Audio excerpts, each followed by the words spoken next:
Autor tohoto videa se dlouhé roky věnuje své zálibě v navštěvování dlouho nepoužívaných budov. Ty navíc navštěvuje v noci a je logické, že toho viděl už mnoho. Během jedné noci v červnu 2022 však zažil něco, co vyděsilo i jeho. Návštěva opuštěné továrny nejprve začínala jako další jeho videa. Volně pobíhající psy, použité náboje a známky toho, že na místě pobývají bezdomovci, na to vše je Chris zvyklý. Asi po hodině však natrefil na zvláštní postavu, krčící se v rohu jedné z místností.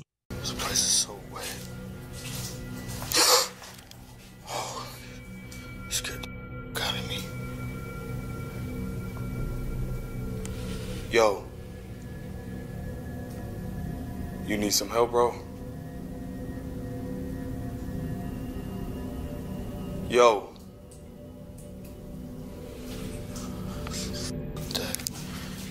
He's not even responding. I'm gonna leave him alone.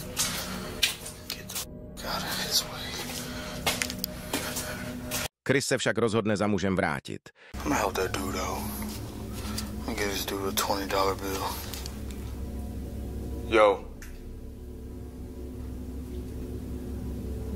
Hey, I got some money for you.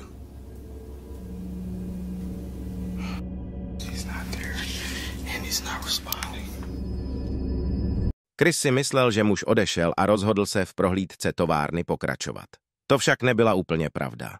V levé části obrazovky jde jasně vidět, že muž Chrise sledoval. Ten si to však neuvědomil. Muže spatřil až o několik minut později, to už se raději rozhodl továrnu opustit.